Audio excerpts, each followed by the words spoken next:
Hello everyone. तो एक JEE 2024 का क्वेश्चन देखते हैं। तो यहाँ पर हमसे पूछा है कि मिनिमम कितना एनर्जी रिक्वायर्ड है एक हाइड्रोजन एटम को रेडिएशन एमिट करने के लिए इन बाल्मर सीरीज, जब वो कि ग्राउंड स्टेट में है।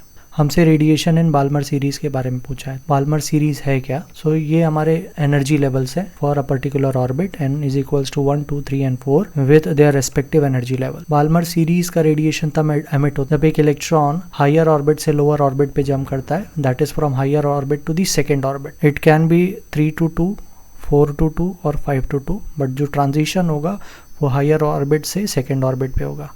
तो ऐसे ट्रांजिशन में जो रेडिएशन एमिट होता है बाल्मर सीरीज में काउंट होता है। तो जो रेडिएशन एमिट होगा वो दोनों ऑर्बिट्स के बीच का एनर्जी डिफरेंस होगा। बट प्रॉब्लम यहाँ पर है कि हमारा इलेक्ट्रॉन ग्राउंड स्टेट में है, तो पहले उसे हमें हायर ऑर्बिट पे भेजना पड़ेगा, that is at the third orbit, और तब वो थर्ड ऑर्बिट से सेकेंड ऑर्बिट पे ट्रांजिशन करेगा और बाल्मर सीरीज का रेडिएशन एमिट करेगा। तो कितना एनर्जी रिक्वायर्ड है एक ग्राउंड स्टेट इलेक्ट्रॉन को थर्ड ऑर्बिट में सेंड करने के लिए, उसके लिए हम ये फॉर्मूला यूज करेंगे which is -13.6 upon n square electron volts, जहां पर n the number of orbit. तो पहले इसे सॉल्व करते हैं। फॉर फर्स्ट ऑर्बिट जो एनर्जी फर्स्ट ऑर्बिट का होता है वो है -13.6 वोल्ट। सिमिलरली हम थर्ड ऑर्बिट के लिए भी करेंगे। तो जो एनर्जी होता है थर्ड ऑर्बिट का वो है -1.51 इलेक्ट्रॉन वोल्ट्स। तो इनके बीच में जो डिफरेंस रहेगा एनर्जी का वही मिनिमम एनर्जी रिक्वायर्ड है एक इलेक्ट्रॉन को थर्ड ऑर्बिट में सेंड करने के लिए, जो कि E3 - E1।